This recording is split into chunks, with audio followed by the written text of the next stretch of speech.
Your gut is running your brain after 50. And most doctors are not talking about it. Here is something that stopped me cold the first time I read it in a peer-reviewed journal. Scientists at UCLA took a group of healthy women and gave half of them a specific probiotic blend for 4 weeks. No medication, no therapy, just bacteria in a capsule. Then they put everyone in a brain scanner and showed them images designed to trigger stress and anxiety. The women who took the probiotic had measurably calmer brain activity. Their emotional centers, the parts of the brain that fire during fear and overwhelm, were quieter. Demonstrably, measurably quieter.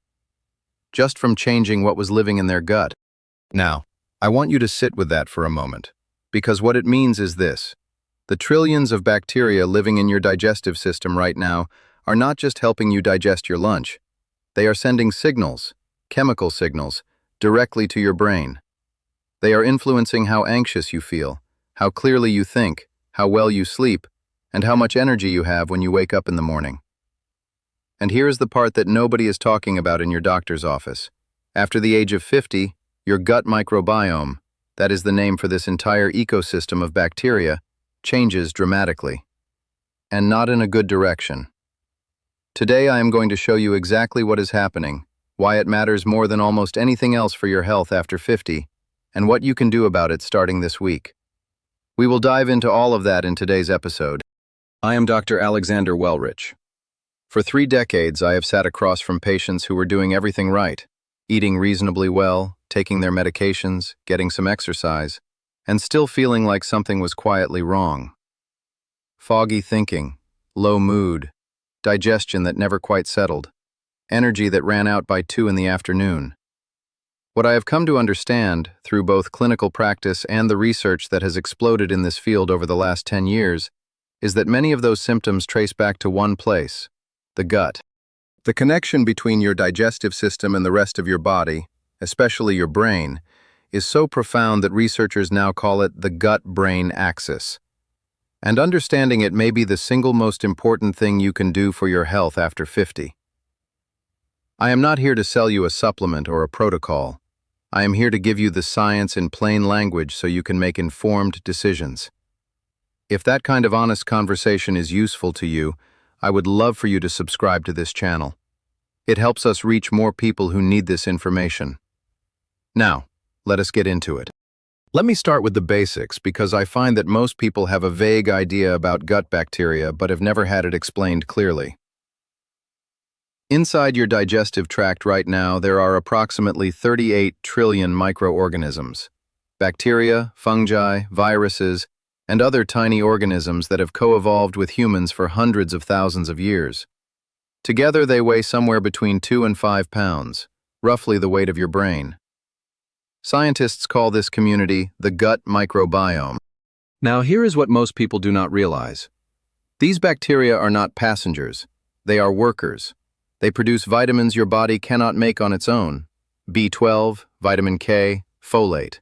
They train your immune system, teaching it which things to attack and which to leave alone. They break down fiber into short-chain fatty acids that feed the cells lining your intestinal wall. They regulate inflammation throughout the entire body. And critically, they produce neurotransmitters. That means brain chemicals. About 90% of your body's serotonin, the molecule most associated with mood stability and well-being, is produced not in your brain, but in your gut. 90%. A landmark study published in the journal Nature showed that germ-free mice, animals raised with no gut bacteria whatsoever, developed abnormal stress responses, anxiety-like behavior, and impaired cognitive function. When researchers reintroduced specific bacterial strains, many of those symptoms reversed. The gut was not just involved in digestion, it was running the show. So now the critical question, what changes after the age of 50? The answer is quite a lot, and quite quietly. A large-scale study published in the journal Cell Host and Microbe tracked the gut microbiomes of thousands of adults across different age groups. What they found was consistent. After 50, microbial diversity drops significantly. You lose certain beneficial bacterial species, particularly those in the Bifidobacterium and Lactobacillus families, while populations of potentially inflammatory bacteria tend to expand. Think of it like a garden. A healthy garden has dozens of different plant species. Each one contributes something. Some fix nitrogen in the soil, some protect against pests, some shade the ground to preserve moisture. When that diversity collapses and you are left with only a few dominant species, the whole system becomes fragile. That is what happens to your gut after 50. Several factors drive this decline. Diet is the biggest one. As people age, appetite often decreases and food choices narrow. Fiber intake, which is the primary food source for beneficial bacteria, tends to drop dramatically. A study from the American Journal of Clinical Nutrition found that adults over 60 consumed on average less than half the recommended daily fiber intake. Medications are another major factor. And I want to be careful here because I am not suggesting you stop any medication your doctor has prescribed. But the research is clear that several commonly used drug classes, proton pump inhibitors for acid reflux, certain antibiotics, and even long-term use of NSAIDs like ibuprofen, can alter the microbial landscape significantly. Finally, chronic stress and poor sleep both suppress the beneficial bacteria your gut needs most. The gut-brain connection runs in both directions. A stressed brain sends distress signals to the gut. A disrupted gut sends distress signals back to the brain. After 50, when sleep tends to become lighter and life stressors tend to accumulate, retirement, loss of loved ones, health concerns, this feedback loop can quietly spiral. A few years ago, I worked with a patient I will call Robert. He was 67, a retired engineer from Portland, Oregon. Sharp man, methodical. He came in because, as he put it, his brain felt like it was running on dial-up. He was also dealing with what he described as a low-grade sadness that he could not explain, and a digestive system that had been unpredictable for years. His standard labs were unremarkable. His previous doctors had attributed his cognitive slowness to normal aging and his mood to life circumstances. When we looked more carefully at his history, years of acid reflux medication, a diet high in processed food and low in fiber, chronic poor sleep, the picture was clear. His gut was not supporting his brain. We did not tear up his medical plan. We added targeted changes, specific fermented foods, a significant increase in plant diversity, and a simple sleep protocol. Within 10 weeks, Robert told me his thinking felt sharper, and the low-grade sadness had lifted noticeably. He said it felt like someone had cleared the static. But here is where it gets even more interesting.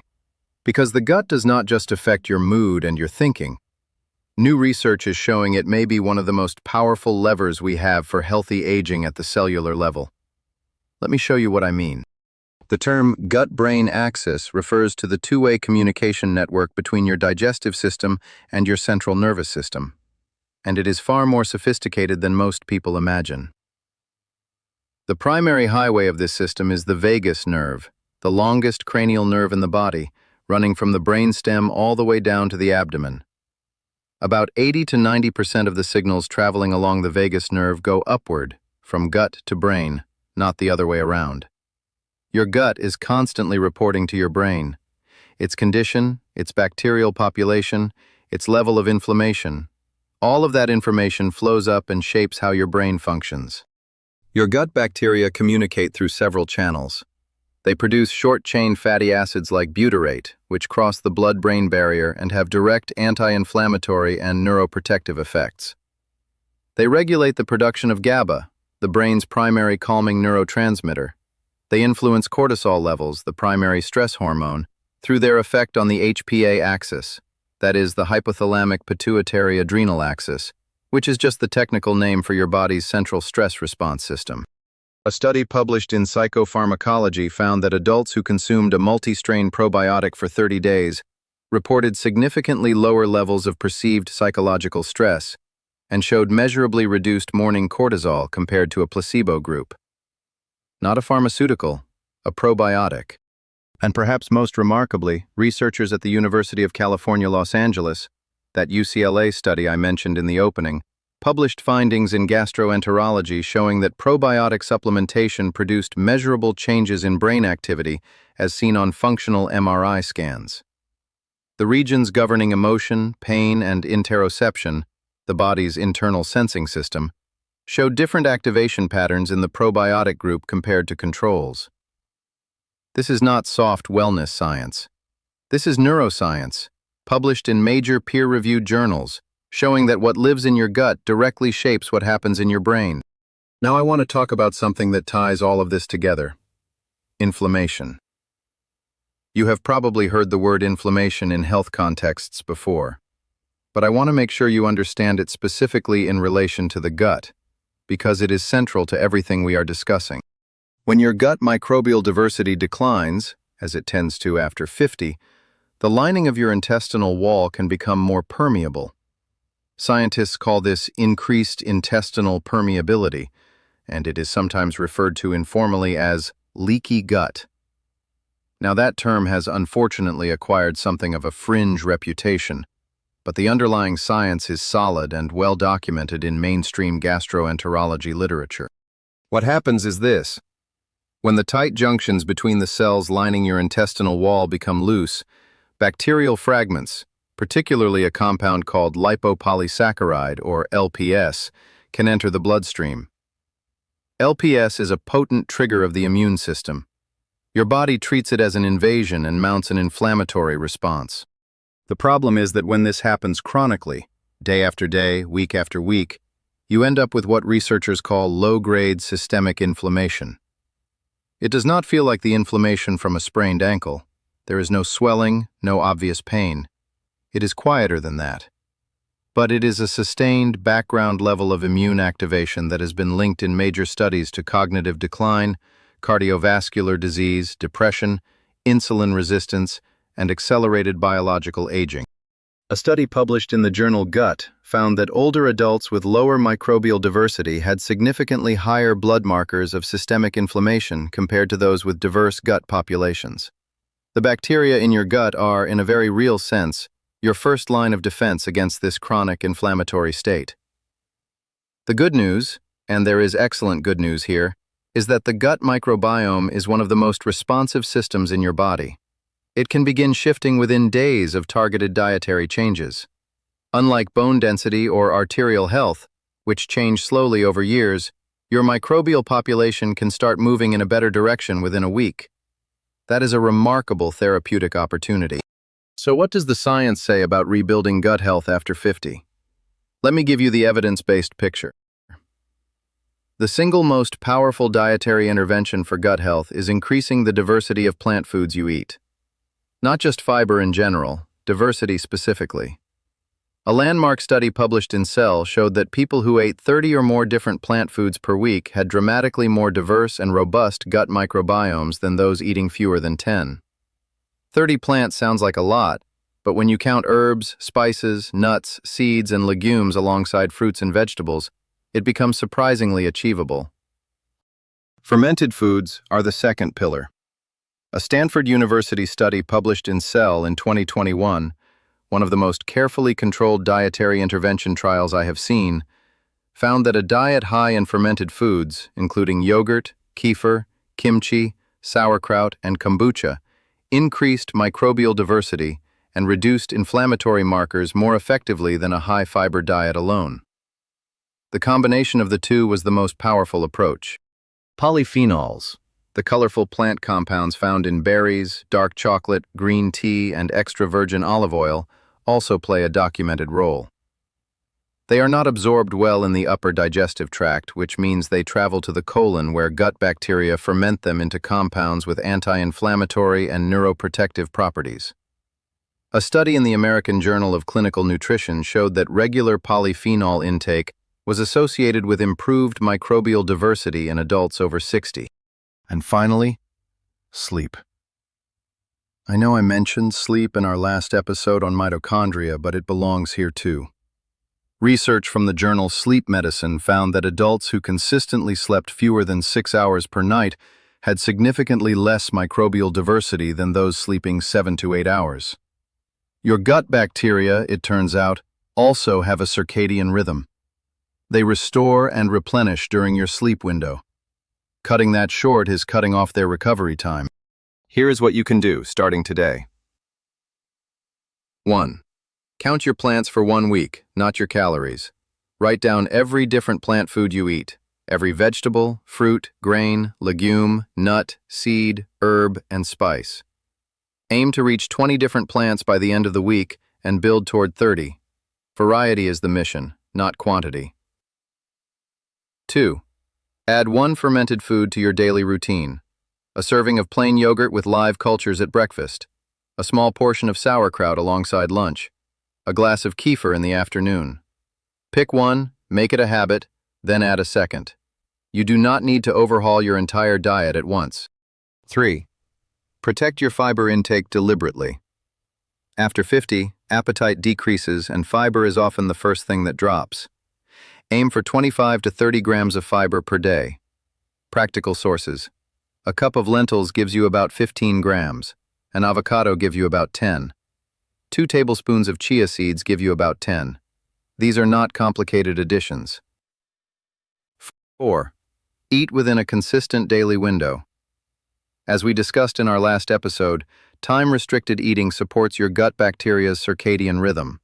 A 10 to 12-hour eating window, say 8 a.m. to 7 p.m., gives your microbiome the overnight rest period it needs to restore. 5. Be cautious with unnecessary antibiotic use. This is a conversation to have with your doctor, not a reason to refuse prescribed treatment. But research is clear that a single course of broad-spectrum antibiotics can disrupt the gut microbiome for months. If antibiotics are prescribed, ask your doctor whether a probiotic supplement during and after the course might be appropriate for you. 6. Take your sleep as seriously as your diet. 7 to 8 hours, consistent timing, cool and dark room. Your gut bacteria restore during your sleep window. Every hour you cut short is an hour of microbial recovery you do not get back. Let me bring it all together. Your gut microbiome is not a side issue. It is not just about digestion. After 50, it becomes one of the most consequential systems in your body, shaping your brain chemistry, your inflammation levels, your immune response, your mood, your cognitive clarity, and your energy. And it changes significantly with age, in ways that most doctors are not yet routinely discussing with patients. The science is clear. It is published in the best journals in the world, and it is actionable. You do not need a prescription to begin. You need plants, fermented foods, consistent sleep, and time. My philosophy has always been the same after 30 years. Give the body what it needs, remove what is working against it, and trust the process. The gut responds faster than almost any other system. Start this week and you may be surprised what shifts within the month. If today's episode was useful to you, please take 2 seconds to hit like and subscribe.